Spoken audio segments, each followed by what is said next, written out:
have already Chai people.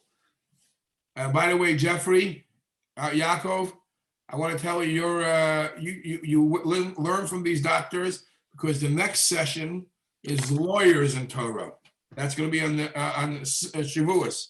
That's your turn. You know why? Because you have to sue the doctors. You got Also, they're too close to each other. Okay, let's come back to that one also.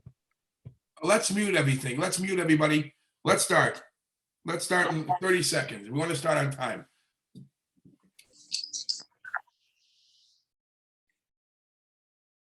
Don't forget to record, Shmuley. Already started. Start now. Let's start. Let's start, because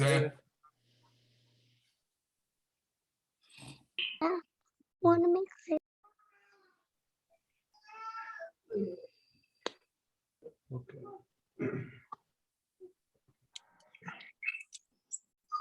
8 o'clock. Good morning, everyone, and welcome to Online Smicha's Kinus Torah. We're honored to have 4 of our students, some of which joined me in my Smich class, speak to us in our Kinus Torah. We're going to begin with a few words from our Rosh Hashiva and then go to our first doctor, I'll introduce in a minute. All right. Shekayach, everybody. First of all, as Rabbi Shmuley mentioned, a good moed. It is a pleasure and an honor. And as one of the doctors expressed himself to me today by saying he's used to having a time off with his family in Chol Hamoed, and I took that away from him because for the last 2 days he's learning. So my answer to him is the true B'nai Chayrim, the true celebration of Yetzias Mitzrayim was, so you should study Torah. And study Torah with your family is a good thing. And that's all what Pesach is all about. Now, we are crunched for time because everybody, these topics are controversial topics, and we're going to have a lot of people coming to listen what the experts have to say. But so there, I'm going to speak for a minute or so, and I asked the doctors, they said they're all going to stick to the 15, 20 minutes, which is a big chachma to try to get all your whole topic into the 15, 20 minutes, and I appreciate that what they're doing, and everybody's here at Samei L'Shmaya Dvar Hashem. We know that this season, especially, is a season about Refua. It says in the Zohar, the matzah is michla the hamenusa, food of faith, and it's the food of asvasa, food of healing. And the Alter Rebbe says that in the first night it's the food of faith, of emunah. The second night it's the food of healing. And he says like a shmaka vart. Why in that order? Because if emunah only would come after the healing, then once a person gets healed, he creates emunah, then it's not a genuine emunah. When the emunah comes before, and then you realize that there, whatever stumbling block, God forbid, Hashem sends your direction. It's all from Hashem. Then milachatchila, you don't feel any pain. And you see how the sicknesses is not, the chayli Rahman al is not really there for no purpose, and Hashem will make it much, much easier. So the Amunah comes first, and the Refua comes afterwards. Now we're talking about 4 experts in the field that are Baruch Hashem Yodei Sefer. They're all learned very well. They continue learning very well, and they make it a mission in their life to be Mekadesh Shem Shemayim at a high level. And each one in their field, as you will hear from them, is very learned in their field, and they constantly grow. And this is the simon of a living thing. The Rebbe says the sign of a living thing is someone who doesn't stay still, someone who grows. Something growing is alive. And Baruch Hashem, this is the common denominator of these 4 doctors that we have with us. As I mentioned before, we're going to look to condense, give everybody their time. So I'm used to speaking for hours and hours. If I could shorten my speech into 2 minutes, I'm sure the doctors could do that the same. And with no further ado, I'm giving it back to Rabbi Shmuley Bitton to direct traffic. Please. Thank you, Rabbi Willem. Our first doctor is Dr. Rabbi Elliot Grossman, who was graduated from SUNY College in Brooklyn, with residency in Nassau, fellowship in NYU, and since I was born, he's been in private practice. Thank you. Thank you. Good morning to everybody. You know, my training was rigorous. I used to when I was a resident, I was on call every other night. When I was a chief resident and when I was a fellow, I was on call every night. And then when I entered private practice, I also was technically on call every night. So when people used to ask me what kind of work I was doing, I would say all the work that the Yidden did not finish in Mitzrayim, that became my work. And that's what I ended up doing I was in practice for almost 40 years. Rabbi Willem asked me to talk about what it is to be a Frum Jew or an Ehrliche Yid in the practice of medicine. And I thought about it and I decided to give you some things that happened to me over the years that allowed me to act in this way.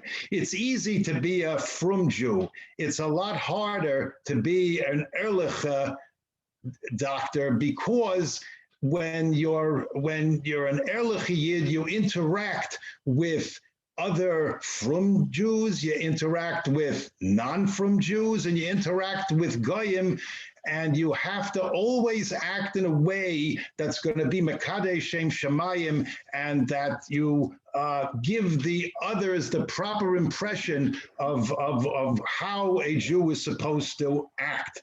When I first thought of going off to medical school, I asked my father, Olav Shalom, he was a Rav in Moel on Long Island, where should I start in terms of learning how to begin to act in a proper way when you go to study medicine? So my father said, you know, if you want to study, you have to go to the beginning. So we open up a Shulchan Aruch or a Chaim to the first siman, the first seif, and the Ramah there says, V'lo yishbayesh mipnei bnei adam hamal'igim elav ba'avodas Hashem yisparach. That you have to act in a way that you are never ashamed of who you are. Mishnah Brura says on that seif, Ba'al kol panim lo yiskotet imahem mipnei shemida sa'azutz megune ma'od ve'en rayu lishtamesh mimenu klal afilu b'avodas Hashem yisparach. So the lesson to take away is that when you have to deal with your profession, and certainly you're going to medical school and in early training, that you don't have to fight with them unnecessarily. You don't have to push yourself and make it seem that just because you are a religious person that you want special privileges, you are entitled to something that they're not, and that that is not the proper way to be. Now, fortunately for me, I went to medical school in Brooklyn. So my professors were very familiar with Jewish holidays. I do not remember ever having to take any written examinations on Shabbos or Yontif. If there was some lecture that had to be, I lived very close to the medical school. I was a block away, so if I had to attend a lecture, I could walk in and sit down and listen to the lecture. And if I needed the notes, I would get them from one of the non-Jewish students who would take notes and get them afterwards.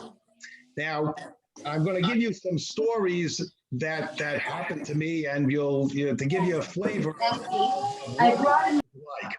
Before I entered medical school, I was once visiting a friend who happened to be a patient in a community hospital. And it was in the evening, and the Jewish chaplain came to make his rounds at that time.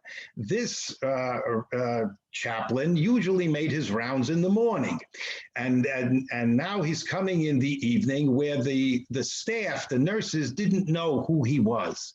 So as he's walking on the unit and he's going in and out of rooms, one of the black nurses calls out to him and orders him to stop.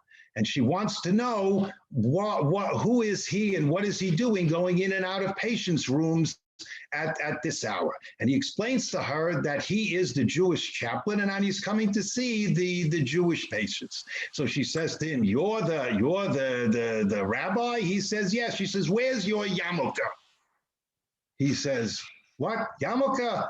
Here, it's in my pocket. I have a yarmulke. She says, well, if you're the rabbi, you should be wearing the yarmulke. And I remember that. And I took that away and I said, that's very important. If you wear your yarmulke, you never have to be embarrassed that you're wearing a yarmulke. And when people, no matter who they are, when they see you wear a yarmulke, they know what that represents. They automatically assume that if you're wearing a yarmulke, you must be a rabbi. And they treat you with proper respect, and you have to always act in an appropriate manner. Now, as a surgeon, I trained in general surgery and in peripheral vascular surgery. So most of the time when I was in training, I would wear surgical scrubs. I never wore my tzitzis out. I always had them inside, so that wasn't a problem. And if I wasn't, and because of the uniform, I would almost always wear a surgical cap. So I never had this particular problem of going without something on my head. No one ever questioned it or said anything about it.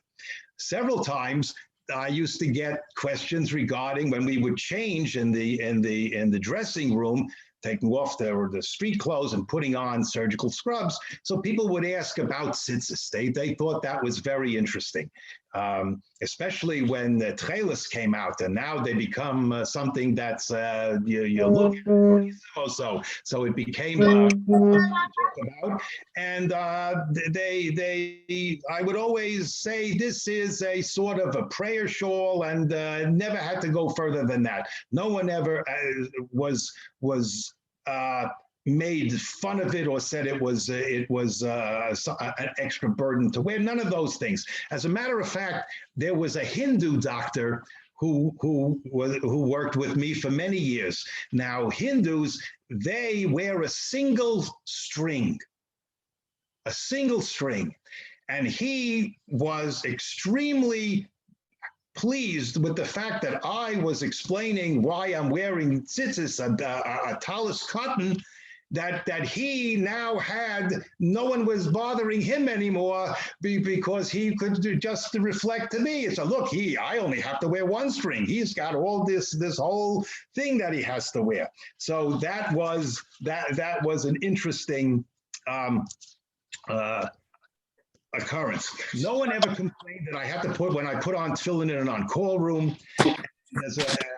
Over the years, I was able to establish a local mincha minyan, and it was that started out in a local yeshiva elementary school. There were no bar mitzvah boys in that school, so we had to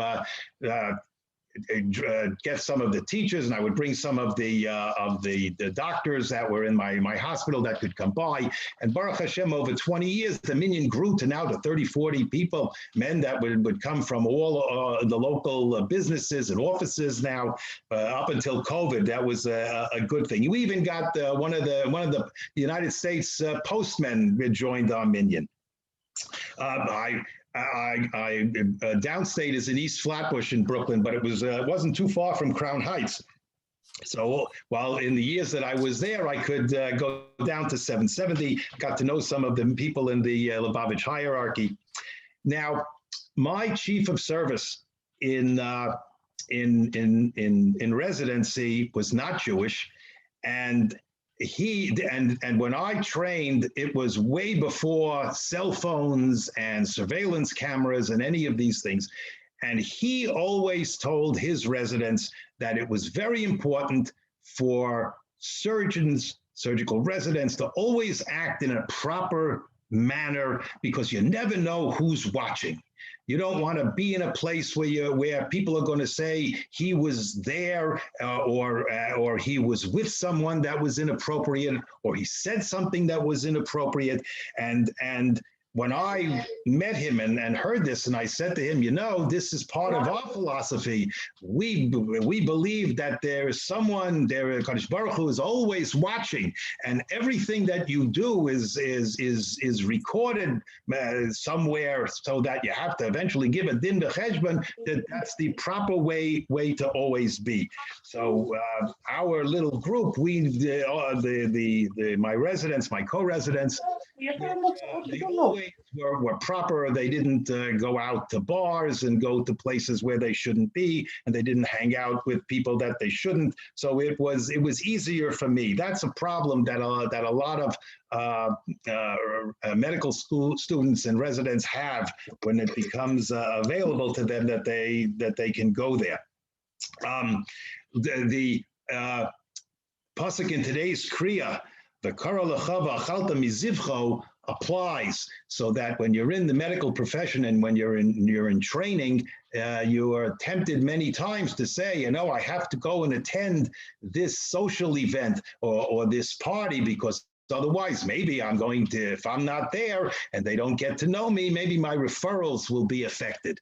So I never found that to be a problem. I always avoided these get-togethers as much as possible, and there were rare occasions where it was mandatory that I would have to show up if there was an annual staff meeting when I became an attending. So there were only a handful of Orthodox Jews, and certainly those that were not Orthodox, but that kept kosher. So I always made sure that we had access to kosher food with proper hashgacha. We always would put it in a separate table. Everything came sealed, and so we were, and that didn't become an issue. Now, when I was a fellow at NYU in peripheral vascular surgery, so my chief of vascular surgery was the equivalent of a gadol hador in his field. He was contemporary of DeBakey and Cooley. He had personally done the first heart operation in New York City. He was just a pioneer in vascular surgery in New York. So when I finished my fellowship with him and entered private practice, he became the president of the Vascular Society, an international society. So they honored him at an international vascular conference that was held in Baltimore. And I went, my wife and I went, and we attended the conference, and I was sitting there in this room full of all these very prominent vascular surgeons, and I understood the pasuk that says Hagam Shol Banvim, and I was marveling. I said, what am I doing here with these people? And it was just an interesting experience. So my chief, hosted a dinner. He hosted a dinner, and he invited all of his partners and all of his previous fellows, of which I was one. So my wife and I, and it was held at the Hyatt Hotel in Baltimore. So my wife and I went the day before. We go down to the Hyatt to look at the kitchen to see what are we going to do, how are we going to arrange to have something to eat, or maybe we won't eat, whatever it is. And we're standing outside, and the maitre d' notices us, and he comes over to us, and he's got a nameplate, Klaus. Klaus is coming to talk to us. So what are we doing here? So I explained to him that we were invited to this dinner, and we have to figure out what we're going to do because we only eat kosher food. He says, oh, I know all about kosher food, he says. And I must tell you, I cannot kosher the kitchen for you. There isn't enough time. I don't have any access to the proper blow torches, and I can't do that. And I'm looking at him, and I looked at my wife, and I said, "What? This all of it?" He says, "But here's what we're going to do." He says, "First, I have to explain to you." He says that the UO the Orthodox Union had a dinner in this hotel a couple of months prior. So they came beforehand down, and then that's how I learned all about. I learned the things that you have to do. I learned I have to get the with pots and with everything. He was a bucky in kashrus and catering.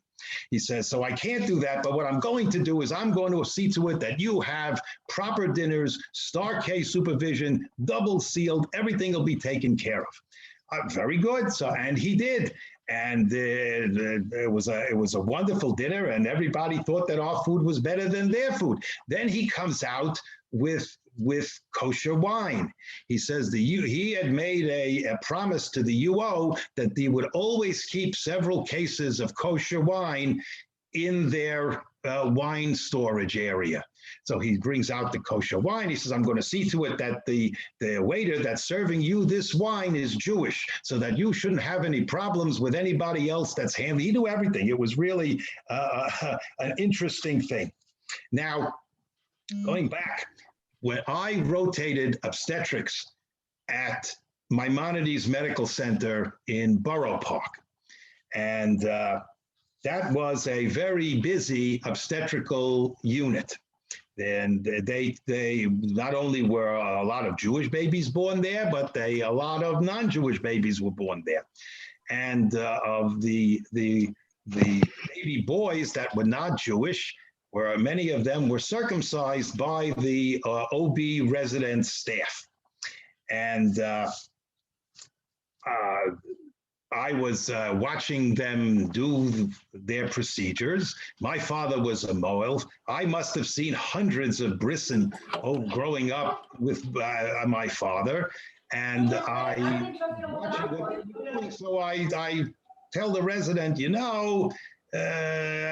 not doing this properly. It needs to be done differently. So he says to me, oh, you're a medical student. You're a smarty. Here, let me see what you can do. So I said, okay. So I'm not doing brisson, I'm doing circumcision. The equipment is the same. So I do the procedure. He looks at mine and my work, and he says, oh, you know how to do this. This is very good. You have to, he tells the chief resident. And then the next thing I know, I'm now teaching all the other residents how to do this. Not only did the residents find out about it, but several attendings on the OB staff heard about it. They said they wanted to learn. Ah ouais, il y a plein de gars dans le... So I'm now going, and I started to teach some of the attendings. And word got back to the chairman of the department. And he calls me in and he says, listen, I heard that you are giving instruction in this procedure. And I never had a medical student who did this before. So we want you, I have to see what you do. I said, okay. So he says, I'm coming to watch. So he comes and watches. And he says, yes, you do indeed know how to do this procedure. So now what you have to do is you have to give grand rounds to the entire department of OBGYN of downstate, which consisted of about 7 hospitals. There must have been about 1,000 people. I don't know how many, hundreds of doctors of all levels of training were present at this. And I was the first medical student at downstate to give grand rounds on the subject of circumcision. So as a result of that, I ended up publishing 2 papers that got printed in the obstetrical literature, and I authored the only medical text on circumcision in existence. And you might have competition now because Dr. Bitton is a well-known moil in Switzerland. That's good. Kol hakavod. Any time. This was, at the time, it was the only one. I haven't looked like many years. So why I'm telling you what came out of this. Years later, I was 5-6 years later, I was completing my residency in general surgery, and I was applying to the fellowship in peripheral vascular surgery over at NYU. And I got called for an interview. It was an extremely prestigious position. There were at that time there were very few training programs in this field. It was a relatively new field, and as I said, the chairman was the Gadol Ador in vascular surgery. So we're coming to talk, and and I expected him to ask me all kinds of questions about surgery and techniques and everything, and all he wanted to talk about was my book on circumcision and how that procedure, how that I got involved in that, and that's what we spent and talked about.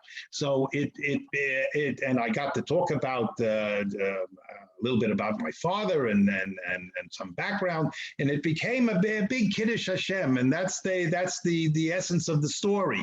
You never know what you're doing. People look at you and how you act and what you talk about gives them an impression about you that hopefully should be favorable.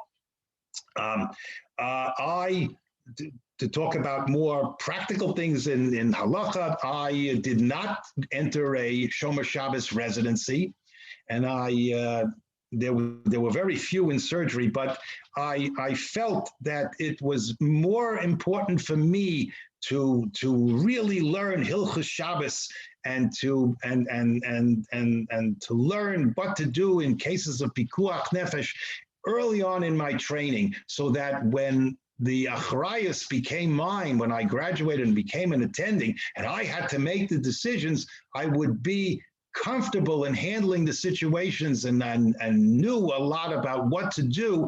Wouldn't at that time have to ask too many shilas. Occasionally, a couple came up, but over the years in my practice in 40 years, almost everything that I did touched on pikuach nefesh. The patients were very sick. Those that were in trauma, car accidents, gunshot wounds, and those that really a split-second decisions you had to make whether or not the patient would live or die depended quickly on what you were going to do in the next few minutes. So it was good for me to have gotten the proper halachas down so that I knew what I could do and what I couldn't do and what I shouldn't do. I was always able to arrange the on-call schedule, so I lived nearby. I could walk over. It wasn't a particular problem. And the other issue that came up in my practice were end-of-life issues. And I always, if possible, tried to avoid instituting treatments that I personally knew would be useless. I always knew that if I felt that they were useless, I tried to avoid it because I didn't want to have the problem of entering into questions of withdrawing the treatment or stopping the treatment. And only once in all the years that I ever have an issue where this really came up, where there was a family that wanted me to turn off a ventilator. And I told them that I can't do that. I am not that's not what I do. I'm in the business of saving lives. I'm not in the business of intentionally, shortening lives. So they went to court and they got a court order to have the ventilator shut off. So I said, fine, very nice, you have a court order, but the judge cannot order me, Dr. Grossman, to personally go and turn off a ventilator. That he has no authority to do. So I said, you want to turn off the ventilator? Kol hakavod, go ahead, turn off the ventilator. But the machine doesn't have an on-off switch that you could just go and turn it off. You have to know how to turn off a ventilator. So the family couldn't do it by themselves. And the staff, they took their cues from me, And the nursing staff, the respiratory therapists, the other doctors, they weren't going to turn it off either. So the judge got very upset. He said, I gave an order and said that the ventilator should be turned off. So I said the message to the judge, you want the ventilator turned off, come and turn it off yourself. You can do it just like anybody else. You want to turn it off. You're the one who wants it off. Come and turn it off. And he decided he didn't want to do it either. So that was the end of the story. Dr. Grossman, yeah. I hope the end of that story is and the man is still living. That patient, that was a different story, but he did not over but he died when HaKadosh Baruch Hu decided there was the proper zman. It wasn't from anything that we did. And to sum it up, in the Micha in Perek Vav says, Higid lecha adam ma tov u'ma Hashem doresh mimcha ki im la'asos mishpat v'ahavas chesed b'hatznei aleches im Elokecha. And that's how I try to go throughout my practice, to always act in a way that whenever anybody looked at me or saw what I was doing, that they came away with a Kiddush Hashem. And I hope that I never did anything that was a Chil Hashem, at least not that I know of. And I thank you for the opportunity to talk. And back to the coordinator and to the other speakers. Yashikoyach, Dr. Grossman, thank you very, very, very much. And I want to tell you, now I know why you're learning, you continue learning Hilchos Dayanis. You want to make sure nobody else is out there suing you, right? He's learning now Hilchos Dayanis. Listen, at the same time, let me ask you something. No questions right now, because every one of these doctors are on a time, they have, some of them are running to Mincha, some of them are in Switzerland, 2:00 in the morning. So we're going to keep this, we got to keep this down to packed time. Yeshikoyach, Dr. Grossman, and as we say, V'ahavtas Hashem Elokecha, sheyehei shem shamayim misayev al yotcha. And I know that, knowing you, I'm sure that everything you said created a great shem shamayim. Rabbi Litvin. Thank you, Rabbi Grossman. Also, that is a contributor to our newsletter, which I hope everybody gets. You can email admin at Online Smicha to be added to get our newsletter. Next, going to go to Dr. Ganjian. Dr. Ganjian, in addition to being one of my classmates when I was in Online Smicha as well, is a doctor in California, in UCLA. He specializes in pediatric obesity, natural remedies, and he's going to speak to us on natural remedies in Halacha. Dr. Ganjian, please. No, he's not. You see, he's not speaking about natural remedies. He'll introduce his topic. Everybody's waiting for his topic also. Yeah. Thank you, Shmuley. It's good to see you back virtually. Yeah, it was fun times.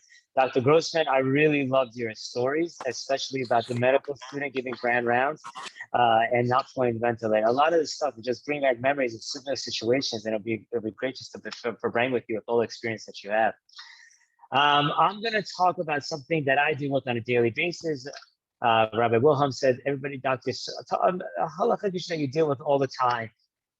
And I said, as a pediatrician, I give a lot of vaccines. I'm constantly giving vaccines. So I could talk about vaccines and halacha. And once I got into it, I was learning it. He's on Zoom. You want to listen? I told myself, it's beautiful. I love to give talks on vaccines, but sometimes it's controversial. So I'm not going to be controversial. I just want to kind of give the information and how I deal with it and take it from there. So, of course, we always start off with a good vaccine joke. My mother-in-law just told it to me. It says that this one guy just got the COVID vaccine. And when he got the COVID vaccine, he comes home and he's like, my eyes are blurry. They're tearing. I can't read. I have a headache. And he's so worried. He calls the doctor's office, tells the doctor his symptoms. And the doctor says, oh, we've been trying to reach you. You left your glasses here. The guy left his glasses, so he had these symptoms. So sometimes we associate different things to what we want to associate it with other issues going on. So there's some halachic issues with vaccines. For example, the idea of obviously nefesh, the idea of mysterious nefesh, you're taking a healthy person that does not have the disease and you're giving them the disease in different way, a live way, a dead way, an RNA way, a DNA way, different ways you're giving it to the patient. Is that allowed? Or so kosherous? Is it kosher? Are the ingredients kosher? Does it have an OU? What about mercury? Is mercury thimerosal kosher? I just like that we say that the vaccines that we give, especially the pediatric ones that I give, they do not have mercury in it or thimerosal anymore. They don't have food products in it. It's not derech achila, so therefore it's not as big of an issue. But it's definitely something that you have to look into.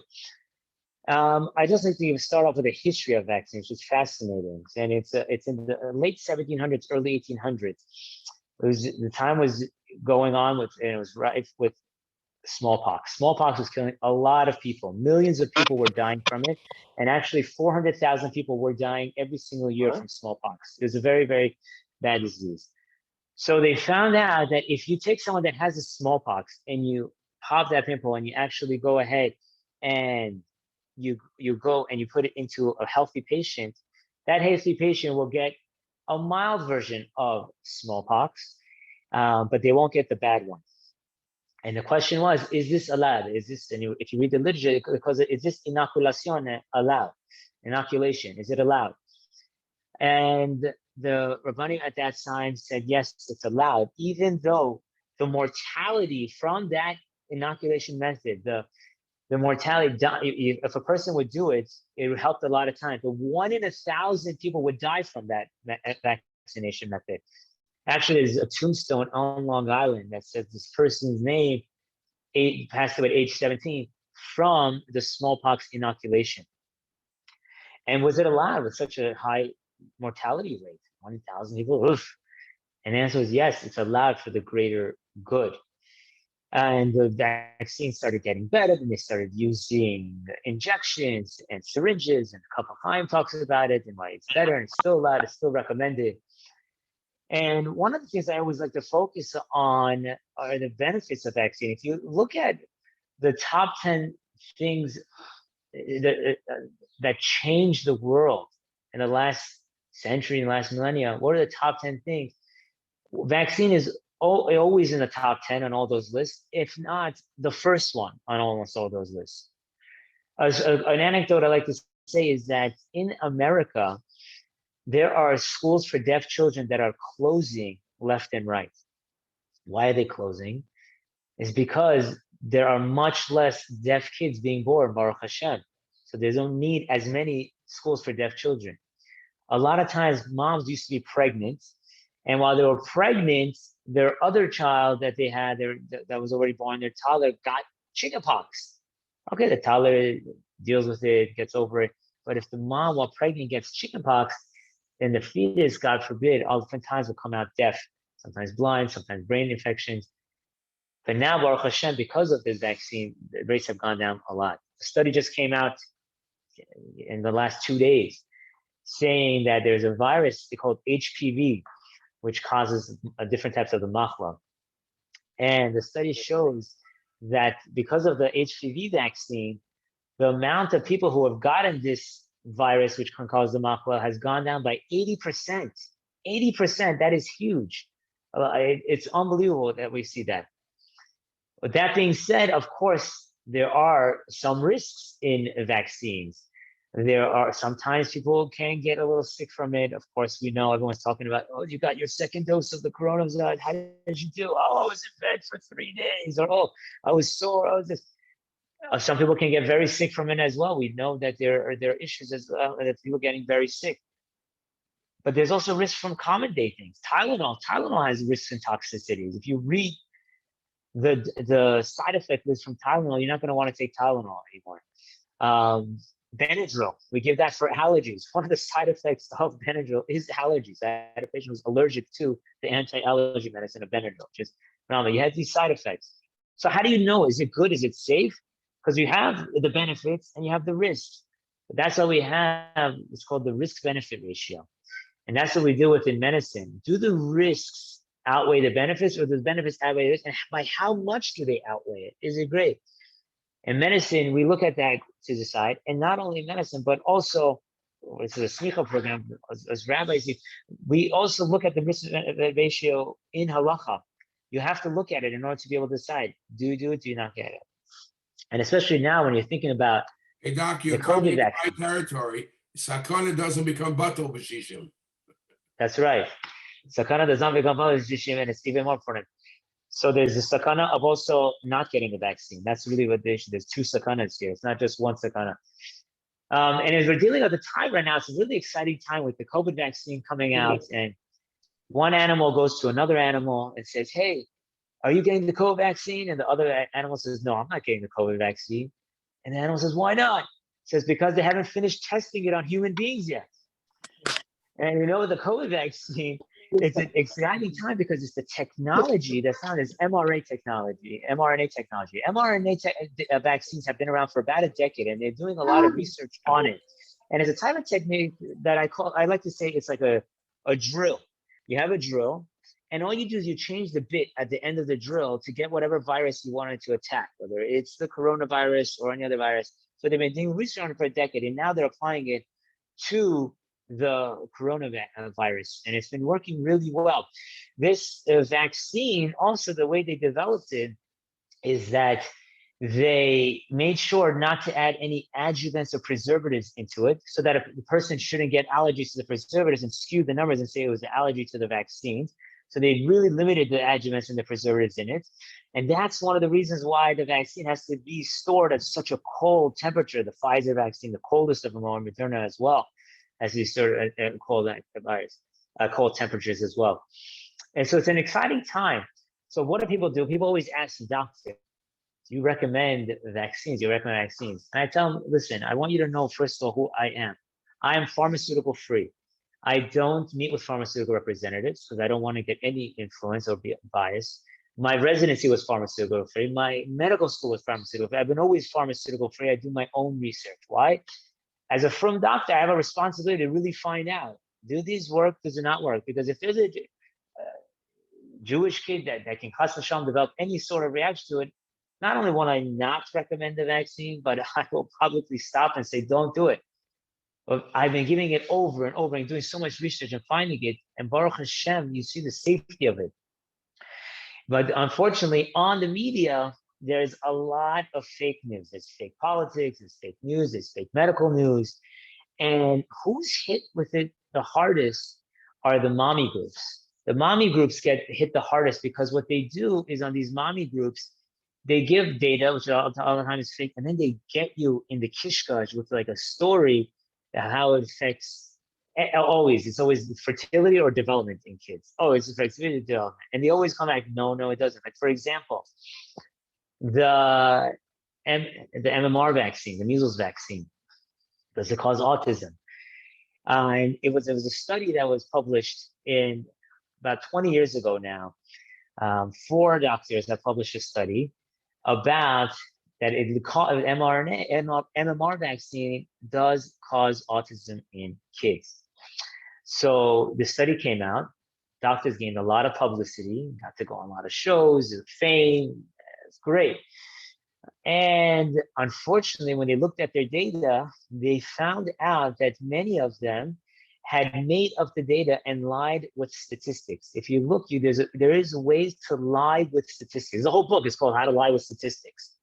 And they did a method where they did a retrospective study, which just as not as good as a prospective randomized double-blinded study. And they did the study, and it was turned out to be false. And they caught them. They caught that they were doing it. So why did they do it? Oh, it's called publicity bias and publication bias is what happens. So many of these doctors had their licenses revoked from them, which is the worst thing they could do to their doctors. They get revoked from them. But unfortunately, that data that they published continued, and it's scaring people and continues to scare people. Well, the question was, does it, at the end of the day, does MMR vaccine or any vaccine cause autism? The thimerosal in it, the mercury in it. And because of that stink, studies were shown over and over that mercury and thimerosal does not cause autism, but they still took it out of the vaccines because they said, listen, we don't need a headache if people are scared of it. And MMR, it does not as well cause it. So one of the studies that shows, they did a study in Europe looking at about half 1 million kids, and especially even twins. One twin they gave the vaccine, the other twin they did not give the vaccine. And they said, was there an increase in rate in autism or developmental delays in kids that got the vaccine? And the answer was no, there was not an increase. There was not at all an increase whatsoever, which was great news for us. There was another study where they took kids and in families that had a sibling with autism. So they already had an increased risk of getting autism, and they gave those kids these vaccines. They said, hey, what about if you give somebody who's already susceptible and has the genes for autism, do they have an increased risk of actually developing autism? They found out again, no, it does not cause it. So there's a lot of data out there, but people don't know about it. One mom, I always say, forward me the studies. If you see a study, I'd love to look into it.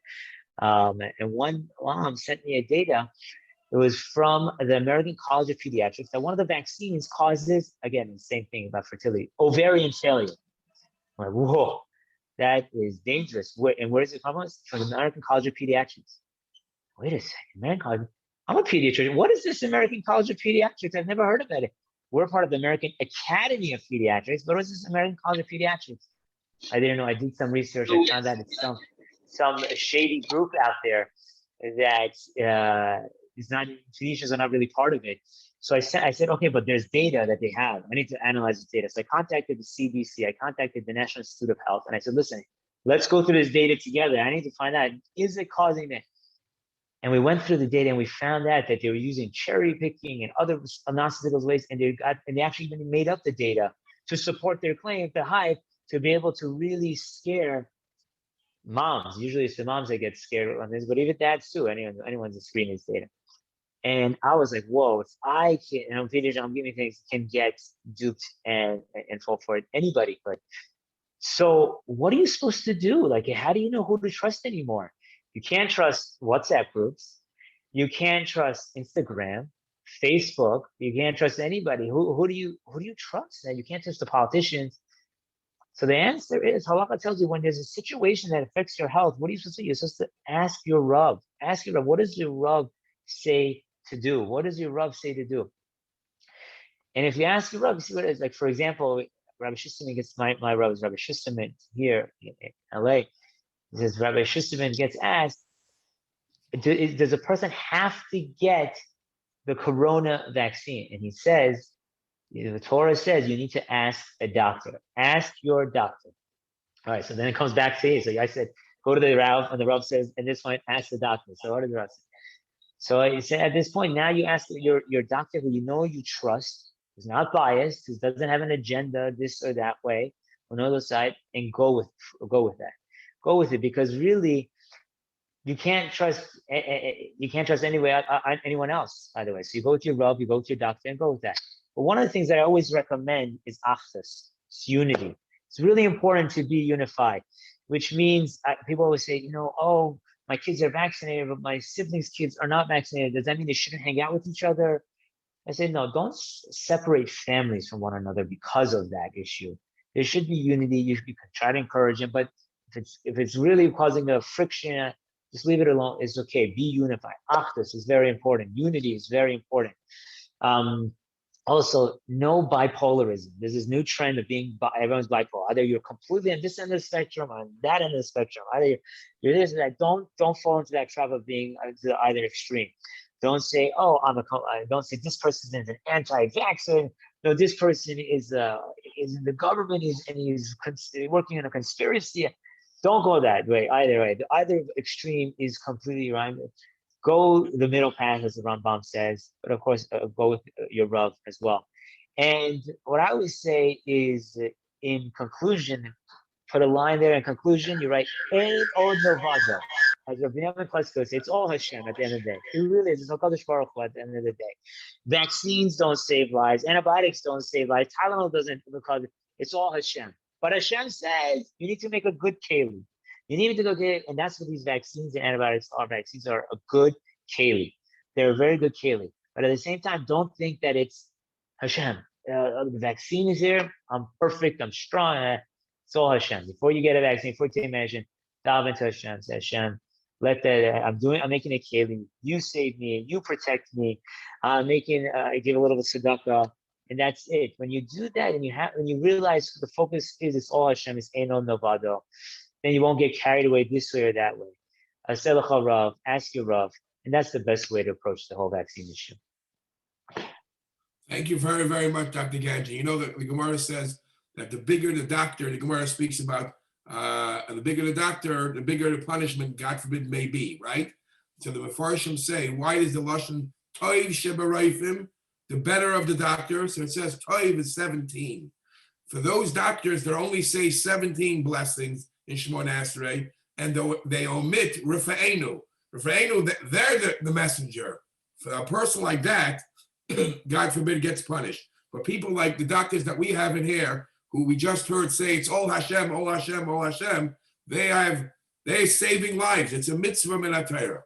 Thank you again, doctor. We're moving on. People are Rabbi Wilhelm, I just want to say one thing on that Devar Torah, because we have all these doctors here. This one oncologist, the doctor deals with the machla, says, what does it mean Tov Sheva Rofim goes to the opposite of heaven? And he said that when a patient is suffering, they're in a state of Gehenna. And the Tov Sheva Rofim, the good doctor, will go in that state, will go into Gehenna to take the patient out of it and take him and heal them.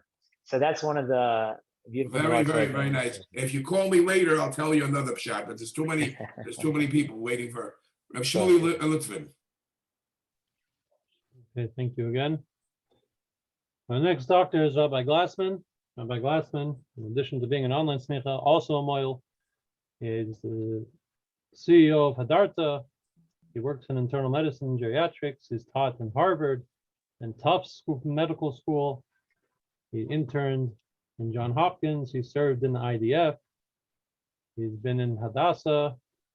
He also writes articles and has worked defending the medical rights of the elderly of New Jersey, and a lot of other amazing things. But the main thing that's great is he's here with us today to share some incredible thoughts on the kitnius of cannabis and halacha. Rabbi Glassman. Okay, thank you. Thank you, Rabbi Litvin. Thanks for everybody. Thanks, Rabbi Wilhelm. Appreciate the honor of rejoining the group, and it's really a pleasure. So thank you, everybody, and I'll try to keep it as concise as I can. And yes, you're right, Rabbi Litvin. It is on the list of kitnios. It is. You might get a chuckle when you see the list of kitnios that indeed cannabis appears in clear Hebrew letters. Kuf Nun Beis Vav Samech. I was actually quite surprised myself to find that word in the Shulchan Aruch. When the Shulchan Aruch was talking about the best Shabbos wicks to use, and that's reflected, of course, in the Mishnah Brura, the best Shabbos wicks to use, top choice, is indeed cannabis. And I was, I said to myself when I first saw that, I'm like, are they talking about the cannabis? Because it was, certainly spelled the same way. And if you go back to the Jastro, one of the Talmudic dictionaries of Aramaic, indeed, it is talking about cannabis, or hemp. And some people say to me, well, hemp and cannabis, that's the same, it's hemp, it's not cannabis. Well, indeed, they are the same thing. Hemp is sort of the euphemism for cannabis. And hemp is often used as the term used when there's no THC. THC is the psychoactive component of cannabis. And interestingly, cannabis is not only a Yiddish zach in the Shulchan Aruch, but it's a Yiddish zach in general. THC, the psychoactive component of cannabis, was discovered in Yerushalayim, Yer Kodesh, in the 1960s. While in the United States, the hippies were experimenting with the drug, with the plant. In Israel, they were researching what it was, what was the active components, and Dr. Professor Raphael Meshulam discovered THC in his lab at Hebrew University as the active component. Now, they've since discovered there are over 120 cannabinoids or similar structures to THC that form the plant. And what's the amazing thing about the cannabis plant is that all the cannabinoids are unique to that plant. So it's a very unique plant, and it indeed deserves a distinction among the in the pharmacopoeia, in the drug world. I used to think it was a joke as a doctor. People use it as an excuse or medical marijuana, so to speak, to get high. And indeed, there are those who abuse it. But medically speaking, we're finding that it is likely one of the most versatile and useful medications that exists on the planet. And not only is it versatile, but it is remarkably safe as well. Of course, I would never recommend anybody should use cannabis and drive. That is not safe. But indeed, physiologically on the body, it is one of the safer drugs known to humankind. Okay, and you asked me how do I do it? The body has a system, in fact, a receptor system called the endocannabinoid system. And on every cell, there are what is called cannabinoid receptors. That means that the body actually makes its own cannabinoids. And cannabinoids are involved in many different aspects of the body, including blood pressure, pleasure, memory, respiration, bone growth, bone strength, immune system, really everything, eye pressure. The list goes on. The cannabinoid receptors are in every cell in the body. It's the largest receptor system in the body, and it's amazingly, the only receptor system that's not taught in medical school. So likely this is due to the prohibition of the 1920s. The cannabis drug was prohibited in the 1920s by the United States government. I won't get into the politics behind that. The government did label the drug as having no medical purpose whatsoever. Now we're since finding, of course, that that's not the case. Israel, as you know, is the top in the field in terms of cannabis research, as they're top in the field of many fields. But this particular drug, they are top of the line. They have discovered many aspects of the drug and what it does, and are continuing to. And the government actually puts money into its research to this day. Many hospitals, just for example, are researching cannabis in terms of treatment for autism and even COVID-19. Some researchers in Canada have determined, and this is being replicated, that cannabis can potentially block COVID-19 from entering the cell. So that could be an amazing thing down the line. So keep your eyes open for that. But what in the Torah, other than using cannabis wicks for Shabbos as the top choice, according to the Shulchan Aruch and the Mishnah Berurah, what else, what other sources do we find for cannabis in Torah? Certainly, Rambam did prescribe medical cannabis, and I use the word cannabis on purpose because that's the Hebrew word. It's also the Greek word. That is the scientific word. Marijuana, by the way, is the term that was used in Mexico, and it was often used by the government to signify that they did not want the drug coming in from Mexico, which one could understand, but it was seen as a Mexican threat. So the term marijuana was used by the government, but the true term is cannabis, just as an aside.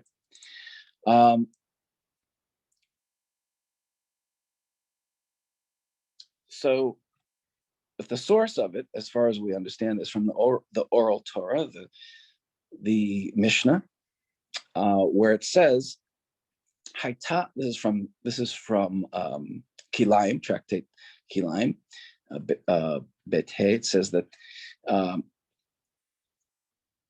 it's from the Seder Zraim, I'm sorry, about Kilayim, about plant mixtures, where it says, Haita Sadehu Zarua Cannabis Veluf. And basically what it was talking about was the idea that when one has a cannabis field, one should not plant on top of that a vineyard, because the cannabis roots go very deep and they're very difficult to deroot. So you have the potential problem of mixing two plants, the cannabis plant with the vineyard, and you have a prohibition, you have a mixture of plants, kilayim, which is prohibited by the Torah. So indeed, so it should be well known at this point that Jews indeed were cannabis farmers. This is documented in the Mishnah, and instructions were given as such on how to avoid mixing those plants. The Rambam also elaborates on that further about how to keep one's cannabis separate in the field. So it's very fascinating, something you would not necessarily think of. But this is also elaborated further. It's important to say that the cannabis that was grown by the Jews in Israel was not necessarily for smoking per se, although we cannot rule that out. It was not documented as such. It was mostly used not only for wicks of Shabbos candles, but also for clothing. And that seemed to be the main use for clothing, because the cannabis plant or hemp does have is an excellent fiber and a very strong fiber for making clothing. And the fascinating thing about that, not only was it a practical fiber for use of clothing, but it was used for religious purposes as well. In terms of clothing, it was used to bury the dead. Oftentimes it's described in the Talmud that tzaddikim were buried in cannabis clothing. And Yosef HaTzaddik, it was mentioned in the Torah itself, in Bereshit, Bereshis, Yilbash Oto Bigdei Sheish. And interestingly, Rashi says this is Sheish means a davar chashivut, or an important item. And the Das Eskenim says, commentary for a later commentary says that this is very likely cannabis, and they mention again by name. So it was an important fabric. It does not, and one of the reasons that it's so important is it does not absorb tuma or impurity. So that was, and additionally, it was not a problem with shatnez, or the mixture of flax and linen. So it avoided that impure mixture that was prohibited by the Torah. So cannabis was a very common fiber used in clothing again. The rabbis were not, before 100 years ago, I would say, the rabbis were not averse to talking about cannabis openly. Again, they knew indeed that the Jews were cannabis farmers, and it even says in the book called the Be'er Hetev, which is a commentary on the Shulchan Aruch, that it is very well known, in fact, that Jews seek out cannabis in trade. So one needs to beware if a person would, in trade, say some sort of fabric or item was cannabis, because they're going to try to get the price up by saying so. They knew a Jew was looking for cannabis fabric. The rabbis, again, were not shy of talking about it. The Tur, for example, in the 1300s, says that one who bathes in malodorous water where flax or cannabis has been soaking, one should not cover oneself in them and read the Shema. So there was a prohibition against sitting next to a bowl of cannabis that was soaking. This is also in the Shulchan Aruch Rav as well. Talks about the idea of the difficulty of saying the Shema or praying when cannabis was soaked in one's home next to them. So this is a very common. We were very open about the subject in the past, before the prohibition of the 1920s.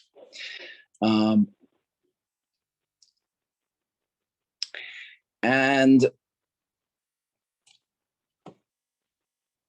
do the rabbis ever talk about recreational cannabis? Indeed, they do. The Radbaz, commenting on the Mishnah Torah, on the Rambam, mentions, and I can send this to you if you're interested in some of his references. He says, the Radbaz says the leaves of cannabis is called kanab in Arabic, and is eaten in Egypt, and is intoxicating, and people say that it makes one happy. And one eats it raw in a particular amount, and there are places where they make clothes out of it, similar to how they make them out of linen. So again, this is the same plant that we're talking about, both for clothes and for perhaps treating depression in this case.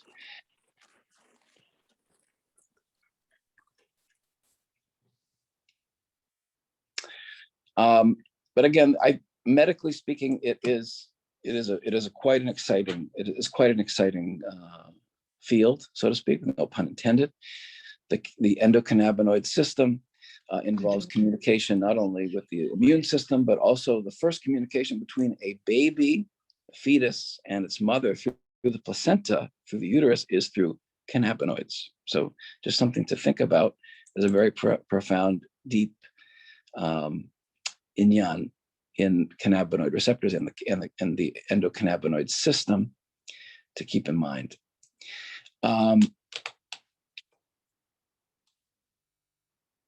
Finally, I'll just wrap up.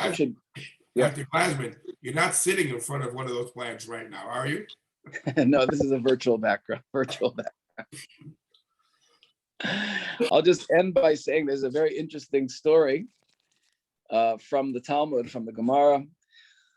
That's Rabbi Akiva said, I was once collecting grasses and I saw a child from the house of Avtinas, and Avtinas was the family that made the Ketorah Sesami, the incense in the holy temple in the Kodesh HaKadoshim. And there was a child from the house of Avtinas, and I saw, it says Rabbi Akiva, I saw that he cried, and I saw that he laughed, crying and laughing. And I said to him, my son, why do you cry?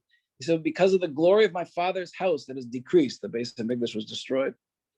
I asked him, why do you laugh? And he said to me, because the glory prepared for the righteous in the future, when the base of Mikdash will finally be rebuilt.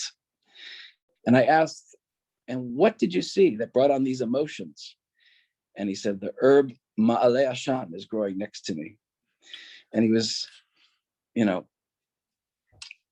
one might think, I'm not saying that this is cannabis per se, but the Ma'aleh Ashan is a very interesting, I'll leave you with this. And the Ma'aleh Ashan is a very interesting component of the Ketorah, of the incense. And we know that the Ketorah has 11 spices, which are known. And the 12th is called the Ma'aleh Ashan, or the smoke-raising herb. And the smoke-raising herb is a mystery spice. The Avtinas family kept it a mystery, kept it a secret. We still don't know what it is today. And to this day, but it was the spice, or the herb, that made the smoke of the incense of the Ketorah go straight up. And we read in the Haggadah, we read the Haggadah this past week, Tmirot Hashan,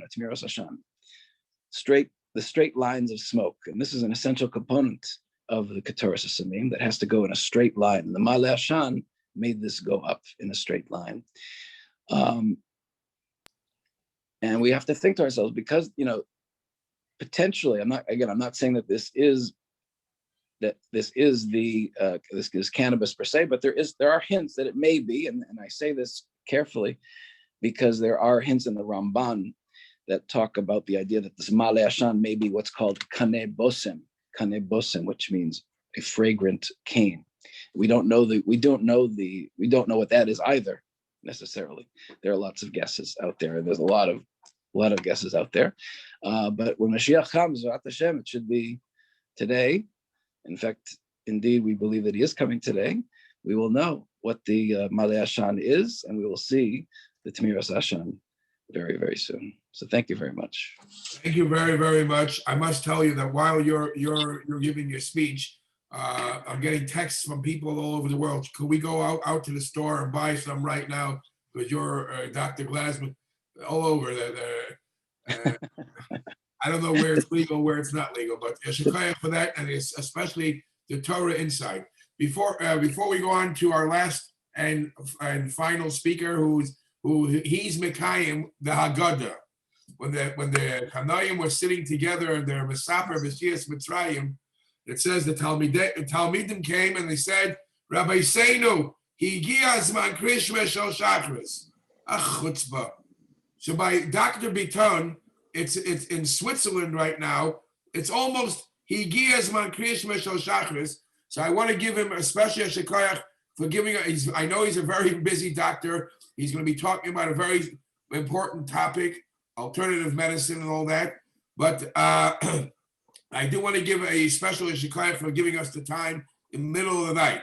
And a special shout out to people from all over the world. We have Isaac Balbin from Australia, and we have our long lost friend David Starrer on. I didn't even hear of him. Many other people are here. Shekayach for joining us, and I'll give it mic back to Shmuley. Okay, thank you very much. Thank you everyone for hanging out with us.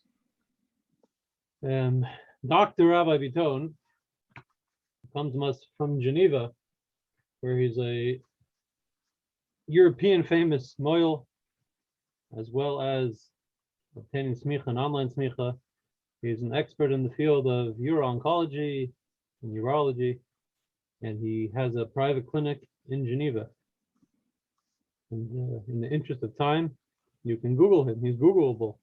So I'll give you over to Dr. Bitton to bring home our Kinus Torah. Before he starts, I want to tell you that Dr. Bitton sent me a whole list of Marim and Kinus, and I put him for the last because I said I'm sure people will be interested to hear everything he says. So the Marim and Kinus are not shared with everybody, but let's shoyse b'tzama es devarov. Good evening, everybody. Good morning. Thank you very much for inviting me. Special thanks. I'm very happy, and it's a great honor to be with you back after those years learning. And as Rabbi Wallen used to say, we need a davar shalem, but it's very difficult, and I know we are running quite late, and I don't want tirchad et tzibura, also for doctors, it's not good. Thank you very much for the interesting topics for the colleagues. Alternative medicine, we all know the traditional medicine. We all know what's written in the Torah, in Shemot, V'rapo yirape, in Baba Kama. We say that we have a special mitzvah to heal.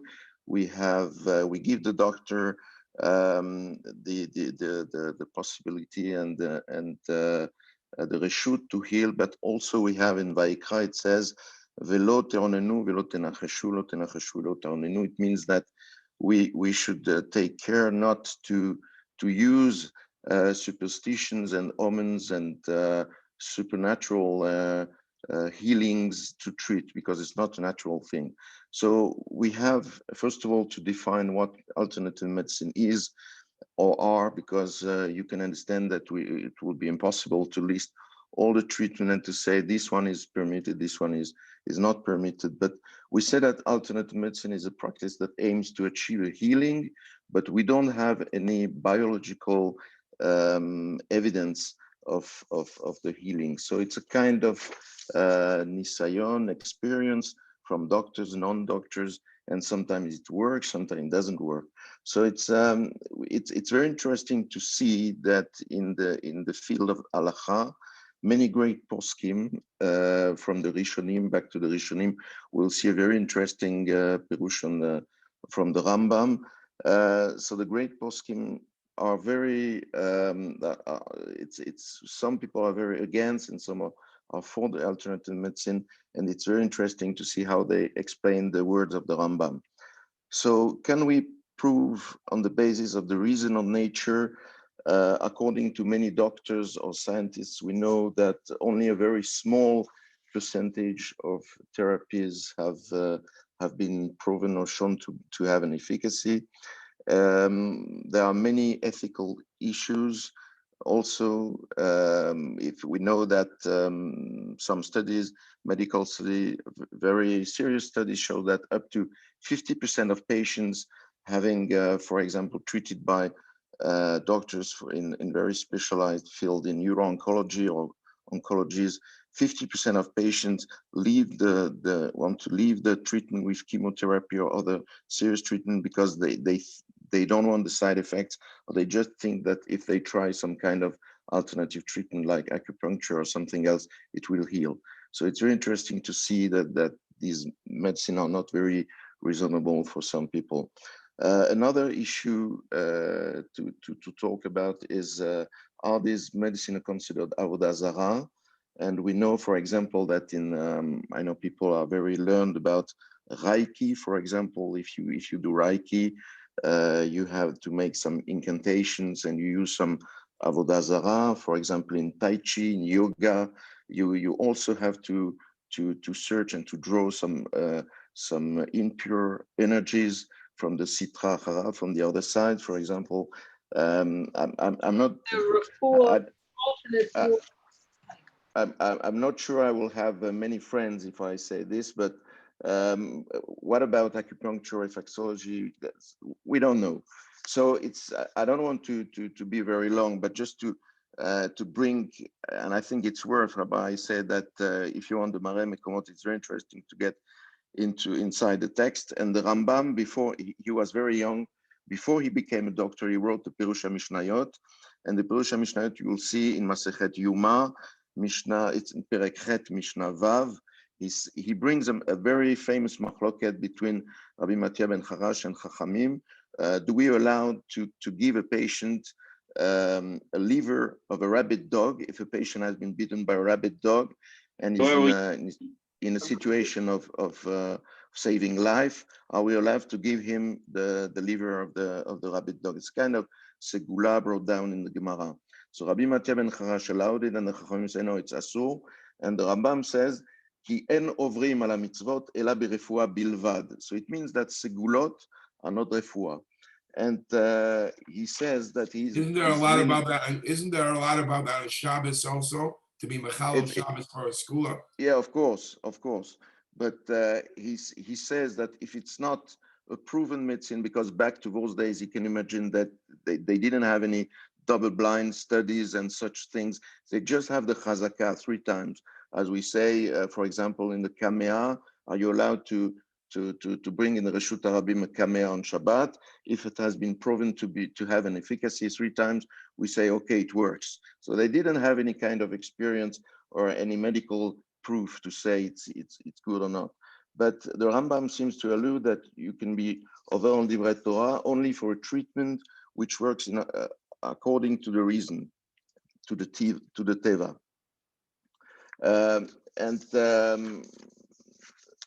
Against the Rambam, I mean, with the Rambam, but against the alternative medicine is specifically Rabbi Moshe Feinstein, who was a great posek in America, and he was probably the one who said that he was really against, for a very interesting reason. He said that he said I'm reading the words of Rabbi Moshe Feinstein in the Tshuva. He says, hen emunat hevel, means that they are nothing really good. It's just when it's nothing no mamashut. It's not good. Why? Because if you use this kind of medicine afterwards, you will be you will be against, so to say, the teva that Hashem implanted in the world, and he wanted the world to be run by the teva, by the nature, by the reason. And if you use something which is not a reason and the teva, then you will be against the will of Hashem. So it's a quite a strong position of our Moshe, and you can find afterwards in the Halacha many achronim, many poskim like Rav Shlomo Aviner, Nachum Rabinovich, Rav Menashe Klein, and so on. I don't want to give all the poskim who try to find a middle position. And because we are in a Hasidic program and then Lubavitcher program, I find B'siyata Dishmaya a very interesting tshuva of the third Lubavitcher Rebbe, the Tzmach Tzedek, who was, as you all know, the grandson of the Baal HaTanya, and not only a great Hasidic Rebbe, but also a great posek. And he says, and I think it's worthwhile reading what he said. And he said, Mutar la'asot segula de'itmeche. Itmeche means that works with experience lechole sheyesh bo sakana b'Shabbat. She'arei ita be'orach chaim. And he brings also in the Orach Chaim, in the Shulchan Aruch, in Siman Shin Chet and Shin Zayin Shin Kaf Chet also, that he says that the segula lo gara midvarim achirim she'en b'hem tzorech klal. So eno asur ela berefua she'ena beduka. He says that if you have, for example, and he brings a very interesting case. He brings a case, I think it's tuberculosis or a kind of lung disease. Somebody had a lung disease, and he said that there is a case in the Gemara, I think it's in Sanhedrin, that they brought some lead to put on the body of the patient, and then the patient will be cured. And he also brings down what's written in the Rashba, that, for example, I know that in not in Morocco, but other countries, some Jews used some birds to put on the belly of the patients with some jaundice, for example, and then the patient will be cured. So the Tzemach Tzedek said that if you have an experience, if you have a nisayon, and the experience works, even if the healer is not a trained doctor or a mumche, then we can say that it's not called a segula. And im regilim לעשות את זה לחולה כזה בחול, יש לסמוך על דברי המגן אברהם, in ש"ז in שבת, סעיף י"ח, ולעשותו גם בשבת ואין להחמיא כלל. So it's very interesting to see that the Tzemach Tzedek, he literally opens the door to all alternative medicine, with the restriction, of course, that the condition that the medicine is not used with some kind of chashash of avodah zarah, of course, and it's not against the Torah. That's very important, because the healer, and it's very important to have trust to the healer and to have trust to the doctor. And because we know some people, in the internet or in the articles, some people talk about Yiddish yoga or kosher yoga or something. It's if you know that the technique is used in avodah zarah and you use some kind of incantation or something, of course it will be asur. But the bottom line is that we find a tshuva from the Tzemach Tzedek. Of course, we had a lot to say, but I just wanted to point out the Rambam and the Tzemach Tzedek that we are allowed to use this kind of therapy. Of course, I'm sure other doctors, they use it. In urology, for example, we use phytotherapeutic treatment or herbal treatment for BPH treatment, not for cancer treatment, of course, but for a benign condition, and it works. And we know that a lot of such treatment have a mekor, a root in traditional medicine, and that's very important to trust the doctor. And the most important is that to give reshut the doctor, but Akadosh Baruch Hu is the healer, and we all know that we have to trust him. Thank you for your attention. Thank you very, very, very much again. It's amazing. I'm amazed with the time that you gave us in the middle of the night. And when I said the story, years my Krishma Shal Shachris, the question is, even forget about the chutzpah. Everybody asks about the chutzpah. Years my Krishma Shal Shachris, you don't have to say it the first minute. You have a couple hours to say Krishma. So why were they rushing them? They have a couple hours still. So that's a question I'll leave everybody to think. And Dr. Grossman will for sure write something about that for next year. Again, we tried to condense everybody. Anybody who wants to send their Mara B'Koimis to Shmuley, so he'll put it in the newsletter for people who want to read up about that. That will be helpful. Thank you very much. I want to put everybody on alert, because Baruch Hashem, we have a lot of students who are doctors, and we chose the smetana, as they say in Yiddish, the cream of the crop for this group. The next thing in works is that Eretz Hashem for Shavuos, which we get the Jewish law, is to get from our lawyer students to talk about lahavdil, the comparison of Torah law and lahavdil secular law. So whoever is listening to this, start preparing. Everybody have a good yontif, and thank you very, very much. Vayadim l'simcha. Thank you. Yasher koach. Koach.